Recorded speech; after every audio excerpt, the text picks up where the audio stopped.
তোমারও কাননে ফুটেছিল যত ফুল, আখিতে আমার দেয়নি তো কভু ধরা। গোলাপ লাগানো বেনি করা তার চুল, পলকে আমার সব কি হলো সারা। পিলু, এই পিলু, পিলু, এই ঝড় বাদলের দিনে ছেলেটা গেল কোথায়? ওদিকে সারা পাড়া খুঁজে এলাম, কোথাও তো নেই। এটা তো পিলুর গলা মনে হচ্ছে। যাই তো। এই যে তুই এইখানে, তোর আক্কেল তো বলি আরি। ও চন্দ্রগুপ্ত, তুমি এসেছো? দেখো, এতদিনে কবিতা লেখার জন্যে কেমন সুন্দর একটা জায়গা পেয়েছি। চন্দ্রগুপ্ত বাসের চারপাশে একবার তাকালো। বাসের ভিতরটা অন্ধকার, অদ্ভুত একটা স্যাঁতস্যাঁতে গন্ধ। তোর ব্যাপারটা কি? এতদিন নদীর ধারে পুকুর পাড়ে কবিতা লিখতিস, এখন কাউকে না বলে এই জঙ্গলের মধ্যে পরিত্যক্ত বাসে এসে বসে আছিস, তাও এই ঘন ঝড় বৃষ্টির মধ্যে। আচ্ছা, তোর কি কোনো ভয় ডর নেই রে? দেখ দেখ, আমার গাড়ির লোমগুলো কিরকম খাড়া হয়ে গেছে দেখ। আচ্ছা, কবিতা লেখার জন্য এমন নিরিবিলি পরিবেশ আর কোথায় পাবো বল দেখি? চন্দ্রগুপ্ত আবার আধা অন্ধকার বাসের চারিদিকে চোখ বোলালো, এরপর ঢোক গিলে বললে, তুই শিগগিরই এখনই আমার সঙ্গে মেশে ফিরবি, আর একটাও কথা নয়, সবাই খুব ক্ষেপে আছে। চন্দ্রগুপ্ত আমার একটা কথাও শুনলে না। অগত্যার কি করার। গ্রাম ছেড়ে চলে আসার পর এই শহরে নিজের বলতে তেমন কেউ নেই, শুধু চন্দ্র। ছেলেটা না থাকলে এতদিনে হয়তো কবেই হারিয়ে যেতাম। বাড়িতে সবাই চায় আমি ভালো চাকরি করি, কিন্তু আমার যে কবিতা লেখার ভীষণ শখ। লেখার খাতা নিয়ে কত যে প্রকাশকের দৌড়ে দৌড়ে ঘুরেছি, গলা ধাক্কা ছাড়া কিছুই জোটেনি কপালে। যাই হোক, আশা ছাড়িনি এখনো। অবশেষে কাক ভেজা হয়ে যখন মেসে ফিরলাম, তখন বিকেল ঘনিয়েছে। নিচে ম্যানেজারের কাছে এক প্রস্থ বকাবকি খাওয়ার পর ওপরে আমাদের ঘরে এলুম। ঘরে মেঘলাল ছাই আর সর্ষে গুঁড়ো ছড়িয়ে কি সব যেন মন্ত্র আওড়াচ্ছিল। মেঘলাল মেসে আমাদের ঘরেই থাকে, পরলৌকিক চর্চায় ওর ঝোঁক আগাগোড়া। চন্দ্রগুপ্ত বললে, পিলু, আমার বড্ড গরম লাগছে, আমি বরং একটু গা ধুয়ে আসি, তুই কিছু খেয়ে নে। এই তো বৃষ্টিতে ভিজে এলে, তোমার আবার গরম লাগছে কেন? আর কিছু বলার আগেই মেঘলাল ওর মন্ত্রোচ্চারণ থামিয়ে ভ্রু কুঁচকে আমাদের দিকে তাকালো, তারপর বলল, তোরা মেসের মধ্যে এসব কাদের সঙ্গে করে নিয়ে এসেছিস? আমরা দুজনেই হতচকিত হয়ে গেলাম। চন্দ্রগুপ্ত বলল, এখানে আমরা দুজন ছাড়া আর আছেটাকে? ভুল, তোদের আশেপাশে অতৃপ্ত আত্মার ছায়া ঘুরে বেড়াচ্ছে, এ মোটেও ভালো লক্ষণ নয়। কি ব্যাপার বলতো তোদের? তোরা এদের কোত্থেকে ধরে নিয়ে এসেছিস? মেঘলালের কথায় অত গুরুত্ব দিলুম না। তাই বললুম, মেঘলাল, এখন এই বেলায় এসব শুরু করো না তো। কাল এক প্রকাশকের কাছে বেশ কিছু কবিতা জমা দেব, তাই এখন ঢের কাজ।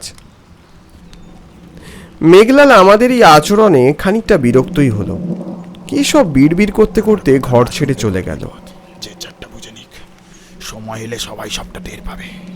চন্দ্র, ও কি বলে গেল? ছাড় তো, সবসময় নিজের খেয়ালে থাকে। আমি গা হাত পা ধুয়ে আসছি এক্ষুনি। লেখালেখি শেষ করে খেয়ে দিয়ে আজ তাড়াতাড়ি শুয়ে পড়েছিলাম। বৃষ্টির মিঠে হাওয়ায় ঘুম আসতে বেগ পেতে হয়নি। মাঝরাতে হঠাৎ কিসের একটা তীক্ষ্ণ শব্দে চোখটা খুলে গেল। কে কে? আকস্মিক শব্দ পেয়ে ঘুম থেকে উঠে পড়লাম। অন্ধকারে ঘরের সব কিছু ঝাপসা। বাইরে মুষলধারায় বৃষ্টি হচ্ছে, তার সাথে মিলেমিশে যাচ্ছে একটা নূপুরের ছমছম শব্দ, যেন কোনো এক রমণী আমাদের ঘরের দরজার ঠিক পাশ দিয়ে হেঁটে যাচ্ছে। কিন্তু আমাদের এই মেস তো আগাগোড়াই নারী বর্জিত। তাহলে ব্যাপারটা চন্দ্রগুপ্তকে জানাতে গিয়ে দেখলুম প্রায় মাথা অবধি চাদর ঢেকে ঘুমোচ্ছে ও। ভাবলুম জ্বর এসেছে বোধহয়, তাই আর ওকে বিরক্ত করলুম না।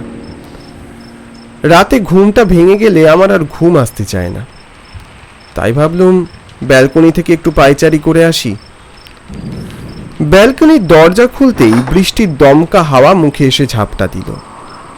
2-4 পাক পায়চারি করে জানলার বাইরের দিকে তাকাতেই খেয়াল করলুম এই ঘন বৃষ্টির মাঝে একটা বাস রাস্তার ওপারে দাঁড়িয়ে আছে। বিদ্যুতের ঝলকানিতে বাসের বদ্ধ জানলাগুলোর অন্দরে থাকা নিষ্প্রভ আলো এক হয়ে মিশে যাচ্ছে আলো আধারির খেলায়। বাসের বাহ্যিক আবরণ দেখে কেমন যেন চেনা চেনা ঠেকলো। পলকেই মনে পড়ল সকালে যে বাসে আমি বসে কবিতা লিখেছিলাম, এ তো অবিকল সেই বাস। তবে বাসের যেন আগের চেহারা খানিক বদলে গিয়ে তার দিব্যকান্তি রূপ ফিরে এসেছে। কিন্তু সেই পরিত্যক্ত শীর্ণকায় বাস হঠাৎ করে মেসের দোরগোড়ায় আসবে কি করে? ঠিক সেই মুহূর্তেই মেসের নিচের ঘর থেকে প্রকাণ্ড গ্র্যান্ডফাদার ক্লকে রাত 2টোর ঘণ্টা পড়ল।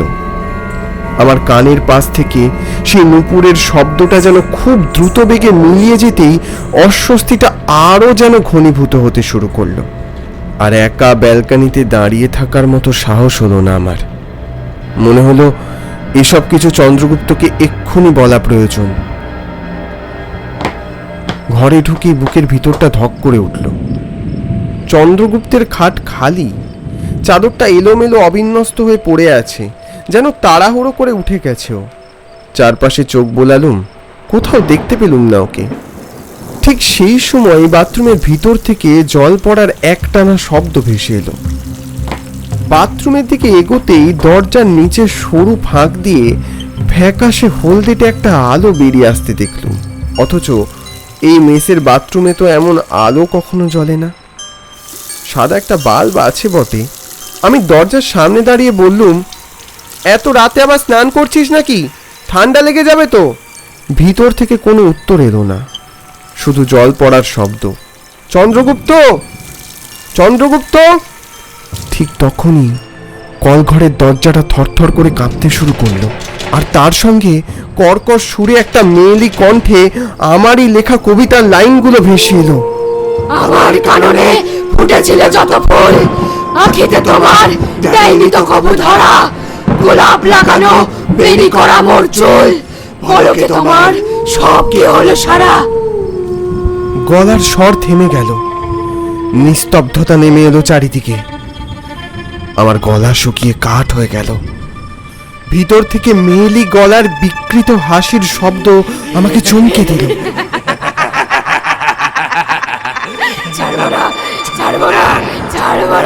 এই চন্দ্র, চন্দ্র, রাতের বেলায় সব কি শুরু করলি তুই? এবারেও কোনো উত্তর এলো না। বদলে কলঘরের দরজার নিচ থেকে বেরিয়ে আসতে লাগলো কালো কালো পাক ভর্তি জল। কোনো এক অনাহুত আতঙ্কের আঁচ পেয়ে কলঘরের দরজাটা শক্ত করে চেপে ধরলাম আমি। কলঘরের ভিতর থেকে প্রবল শক্তি বলে কে যেন বেরিয়ে আসার চেষ্টা করছে। এক সময় আমি নিয়ন্ত্রণ হারালাম, বিকট শব্দ করে দরজাটা খুলে গেল। ধীরে ধীরে কলঘর থেকে বেরিয়ে এলো চন্দ্রগুপ্ত। না, ওকে আর চন্দ্রগুপ্ত বলে মনে হচ্ছিল না। ভেজা এলোমেলো চুলগুলো অস্বাভাবিকভাবে কাঁধ ছাপিয়ে নেমে এসেছে। চোখের চারপাশে ঘন কাজলের দাগ জলের সঙ্গে গলে গিয়ে গাল বেয়ে গড়িয়ে আসছে। নাকে নথ, দু হাতে চুড়ি, ওর 2 ঠোঁট জোড়ায় যেন কালো আলকাতরা মেখেছে। ঠোঁটের পাশ দিয়ে ধারালো চোষক দাঁত ঝকঝক করছে। হাতে কালো বড় বড় নখ। হাঁপাতে হাঁপাতে ও বলল, কোথায় কোথায় গেল? এই চন্দ্রগুপ্ত, চন্দ্রগুপ্ত, আমাকে চিনতে পারছিস না? আমি আমি আমি পিলুরে। আর তুই তুই তুই কাকে খুঁজছিস? হঠাৎ থেমে গেল, তারপর ধীরে ধীরে ঘাড় ঘুরিয়ে আমার দিকে তাকালো। ঠোঁটের কোণে পৈশাচিক হাসি। কাকে খুঁজছিস জানিস না? মহেন্দ্র সর্দার। কই সে, কই? মাথা নিচু করে চুল ঝাঁকিয়ে ঝাঁকিয়ে কার নাম যেন বিড়বিড় করছে, আর সমানে হাতের কর গুনছে। হাতের সামনে যা কিছু ছিল তা দিয়ে আমি ওকে আটকানোর চেষ্টা করলাম, কিন্তু কিন্তু ওর ওই পাশবিকতার সামনে আমার চেষ্টা সব কিছু বৃথা হয়ে গেল। বিদ্যুতের ওই প্রবল ঝলকের মাঝে নারী কণ্ঠেও একটা কথাই বলল, মহেন্দ্র, মহেন্দ্র সর্দার, মহেন্দ্র, মহেন্দ্র সর্দার। এই পৃথিবীর সব পুরুষের মধ্যেই আমি মহেন্দ্র ছায়া পাই, তাই কোনো পুরুষই আমার হাত থেকে রক্ষা পাবে না, তুইও নয়।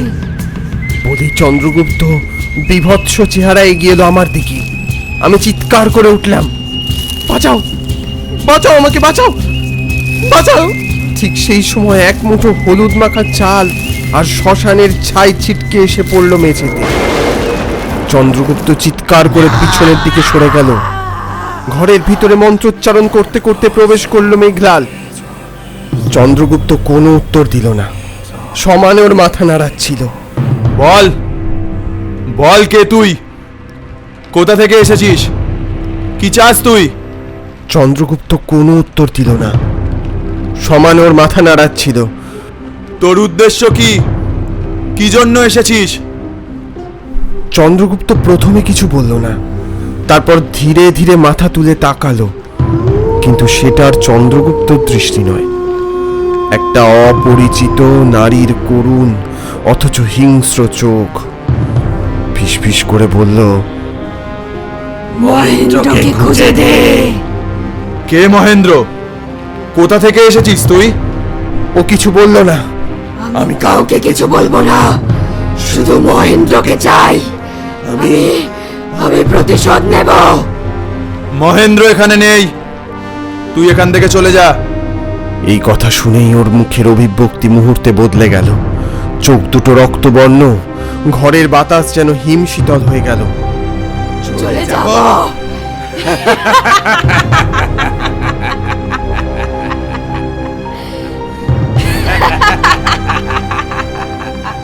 ও এক পা দুপা করে সামনে এগিয়ে এলো। মহেন্দ্র নেই, তোরা তো আছিস, আমি তোদের কাউকে ছাড়বো না। এই কথা বলার সাথে সাথেই ঘরের আলো দপদপ করে কাঁপতে শুরু করলো।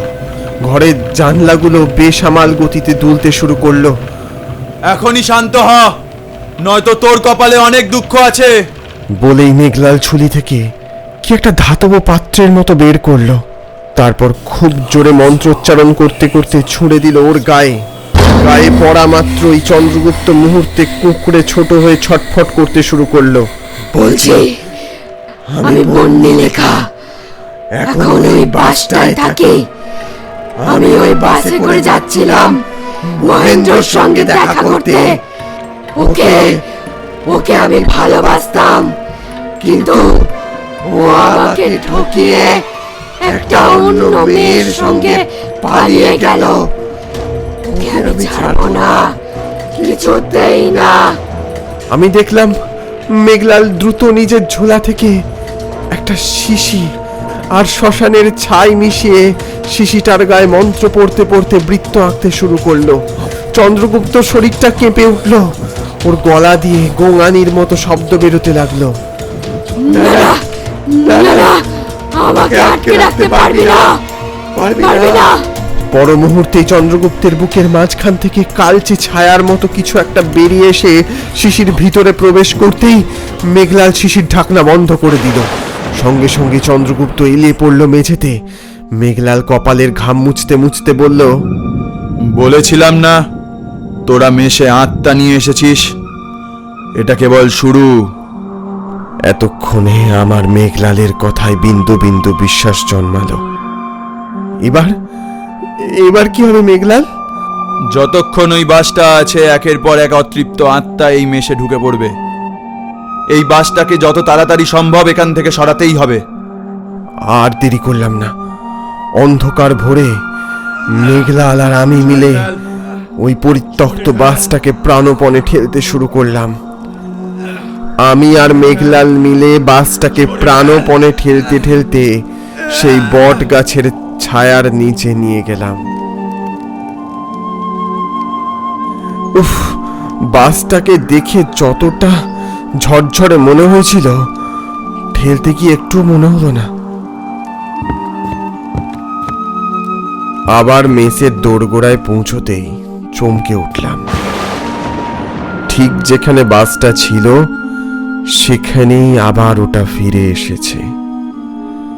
এটা এটা কি করে হলো মেঘলাল? দেখলাম মেঘলালও হতচকিত হয়ে গেল। ও বললে, এ বিপদ সহজে যাবে বলে মনে হচ্ছে না, বুঝলি পিলু?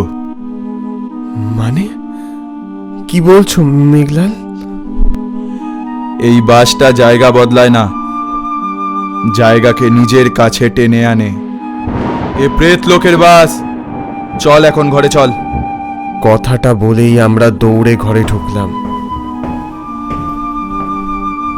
ঘরে ঢুকেই দেখলুম চন্দ্রগুপ্তর খাট খালি, চাদরটা মেঝেতে পড়ে আছে অবিন্যস্ত ভাবে, জানলাটা হাট করে খোলা। কোথায় গেল কোথায় গেল চন্দ্রগুপ্ত?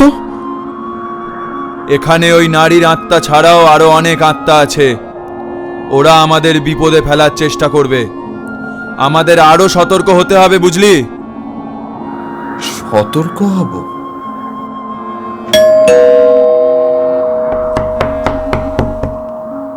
ঘরে কেউ আছেন?